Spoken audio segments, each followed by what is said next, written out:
Hello दोस्तों, तो स्वागत है आपका हमारा online study channel power study point पर। तो दोस्तों, हमने एयरफोर्स वाई ग्रुप के टॉप 25 अति महत्वपूर्ण प्रश्नों की सीरीज शुरू की थी, जिसके हमने 6 पार्ट पढ़ लिए थे। आज हम 7वां पार्ट पढ़ेंगे, तो वीडियो को आप जरा भी स्किप ना करें, क्योंकि वीडियो आपके लिए बहुत ही हेल्पफुल होने वाला है। तो चलो वीडियो को शुरू करते हैं।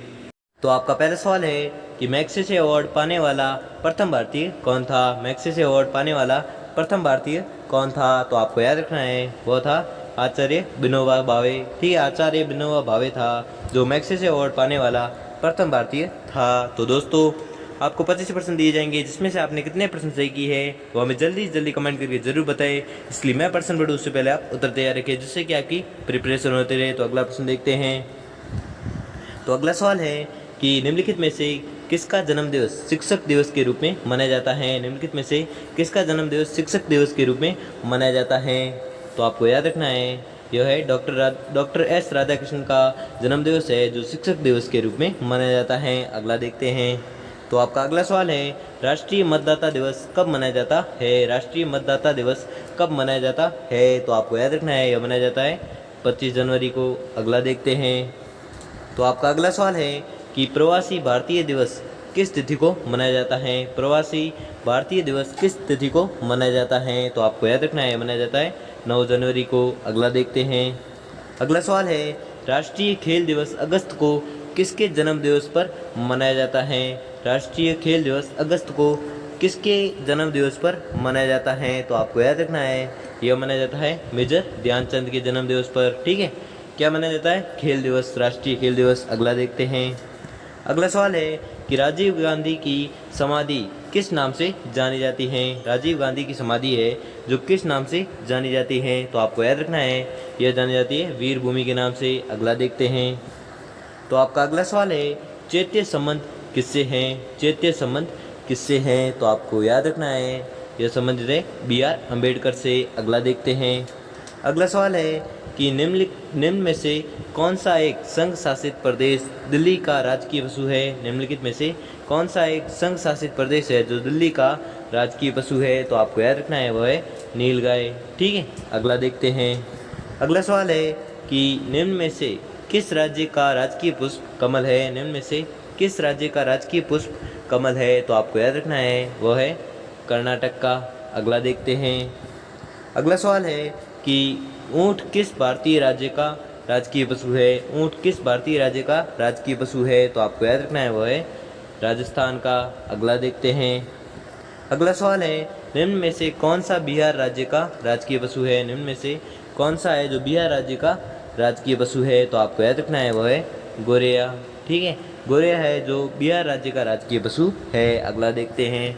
तो आपका अगला सवाल है थल सेना का मुख्यालय कहाँ स्थित है। थल सेना का मुख्यालय कहाँ पर स्थित है, तो आपको याद रखना है स्थित है नई दिल्ली में। अगला देखते हैं।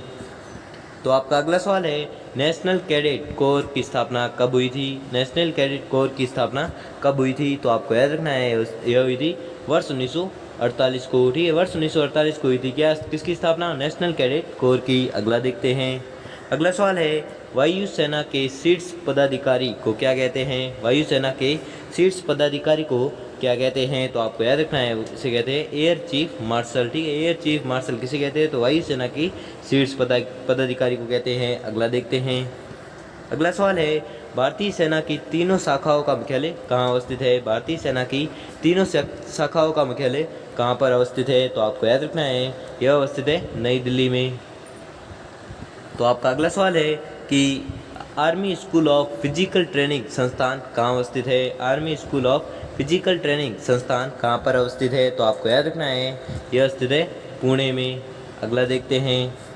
तो आपका अगला सवाल है कि भारतीय थल सेना के उत्तरी कमान का मुख्यालय कहाँ पर है। भारतीय थल सेना के उत्तरी कमान का मुख्यालय कहाँ पर है, तो आपको याद रखना है यह है उधमपुर में।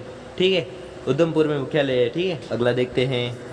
अगला सवाल है कि नेशनल डिफेंस कॉलेज कहाँ अवस्थित है। नेशनल डिफेंस कॉलेज कहाँ पर अवस्थित है, तो आपको याद रखना है यह अवस्थित है दिल्ली में। ठीक है, कौन सी कॉलेज, नेशनल डिफेंस कॉलेज। अगला देखते हैं।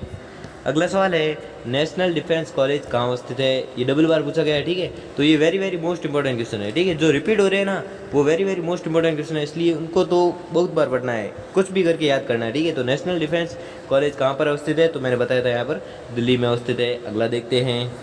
अगला सवाल है कि भारत तिब्बत सीमा पुलिस बल का गठन कब हुआ। भारत तिब्बत सीमा पुलिस बल का गठन कब हुआ, तो आपको याद रखना है यह गठन हुआ था वर्ष 1939 में। अगला देखते हैं। तो आपका अगला सवाल है केंद्रीय औद्योगिक सुरक्षा बल का गठन कब हुआ था। केंद्रीय औद्योगिक सुरक्षा बल का गठन कब हुआ था, तो आपको याद रखना है यह हुआ था 1969 में। 1969 में हुआ था किसका गठन, केंद्रीय औद्योगिक सुरक्षा बल का गठन हुआ था कब, 1969 में। अगला देखते हैं। अगला सवाल है कि निम्न में से कौन टैंक रोधी निर्देशित प्रक्षेपास्त्र है। निम्न में से कौन टैंक रोधी निर्देशित प्रक्षेपास्त्र है, तो आपको याद रखना है वह है नाग, ठीक है। अगला देखते हैं। अगला सवाल है कि अग्निवी मिसाइल की मास्क क्षमता कितने किलोमीटर है। अग्निवी मिसाइल की मास्क क्षमता कितने किलोमीटर है, तो आपको याद रखना है 5000 किलोमीटर है। अगला देखते हैं। तो आपका अगला सवाल है कि INS विराट पनडुब्बी को हरमिज के रूप में किस वर्ष भारतीय नौसेना शामिल किया गया, ठीक है। INS विराट पनडुब्बी को हरमिज के रूप में किस वर्ष भारतीय नौसेना में शामिल किया गया था, तो आपको याद रखना है यह किया गया था मई 1987 को। अगला देखते हैं। अगला सवाल है कि निम्न में से देश में निर्मित पहली परमाणु पनडुब्बी कौन सी है। निम्न में से देश में निर्मित पहली परमाणु पनडुब्बी कौन सी है, तो आपको याद रखना है वह है INS अरिहंत। INS अरिहंत है जो देश में निर्मित पहली परमाणु पनडुब्बी है। तो दोस्तों आपको 25% दिए गए थे, जिसमें से आपने कितने % सही किए हैं वो हमें जल्दी से जल्दी कमेंट करके ज़रूर बताएं। और अगर आपको वीडियो अच्छा लगा हो, आपके लिए थोड़ा सा भी हेल्पफुल साबित हुआ तो वीडियो को लाइक और चैनल को सब्सक्राइब कर लीजिए। धन्यवाद।